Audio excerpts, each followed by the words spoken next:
कहते हैं कि धोबी का कुत्ता ना घर का ना घाट का, और ये कहावत बिल्कुल ठीक बैठती है टर्की पर।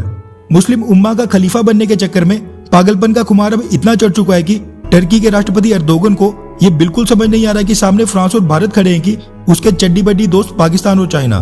एर्दोगन की सनक और उनका ऑटोमन एम्पायर का सपना तो आज 21वीं शताब्दी में बिल्कुल पूरा नहीं होगा, लेकिन 8 करोड़ टर्की के लोगों का भविष्य जरूर खतरे में पड़ सकता है, क्योंकि टर्की अब अपनी औकात के बाहर की दुश्मनी पालने में लग गया है। एक तरफ तेल भंडार को लेकर ग्रीस और फ्रांस से दुश्मनी, तो दूसरी तरफ S-400 मिसाइल डिफेंस सिस्टम को लेकर अमेरिका सहित पूरे नाटो से दुश्मनी। उसके बाद अर्मेनिया और अजरबैजान युद्ध में अजरबैजान के समर्थन में सीरिया से जिहादी लड़ाके भेजने पर रशिया और यूरोपियन यूनियन नाराज हैं। तो वहीं टर्की की अर्थव्यवस्था की भी खस्ता हालत है और टर्की की करेंसी लीरा इतिहास के सबसे बुरे दौर से गुजर रही है। ऐसे में पाकिस्तान और चाइना ही बचे थे जो टर्की का साथ देते थे और टर्की का उनसे कोई विवाद नहीं चल रहा था। लेकिन शायद टर्की के सन की राष्ट्रपति को वो भी गवारा नहीं था, इसलिए उन्होंने इन दोनों ही मुल्कों को एक बड़ा झटका दे दिया है। दरअसल पिछले कल यूएन जनरल असेंबली में दुनिया के सभी देश चाइना के शिनजियांग प्रांत और हांगकांग में मानव अधिकारों को लेकर चर्चा कर रहे थे। दोनों ही प्रांतों में चाइना पर आरोप है कि चाइना बड़ी मात्रा में लोगों को जबरदस्ती अरेस्ट करके उनको डिटेंशन कैंप्स में रखता है।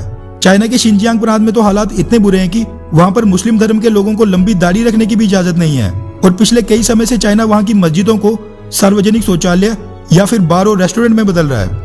ऐसे में कई देशों ने चाइना के खिलाफ पिछले कल यूएन जनरल असेंबली में इन मुद्दों पर बात की।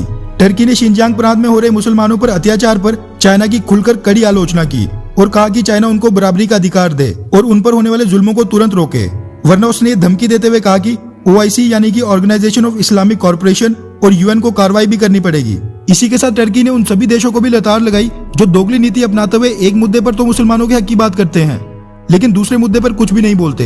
ये संदेश इशारों इशारों में पाकिस्तान और उसके जैसे दोगले मुस्लिम देशों की तरफ था। बात चाहे कुछ भी हो, चाइना ही एक बड़ा देश बचा था जिसके साथ टर्की का कोई भी मसला नहीं था। लेकिन ऑटोमन एम्पायर की सनक सर पर इतनी चढ़ चुकी है कि एर्दोगन चाइना के अंदरूनी मामलों पर भी बोलने लग गए हैं। ऐसे में फ्रांस, चाइना और भारत को मिलकर टर्की पर कड़ी कार्रवाई करनी चाहिए ताकि वो दोबारा किसी देश के अंदरूनी मामलों पर नहीं बोले।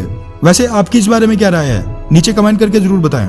अच्छा सुनो, चैनल को सब्सक्राइब करो, उसके बाद घंटी बजा देना ताकि अगली वीडियो आपसे मिस ना हो पाए। Thank you.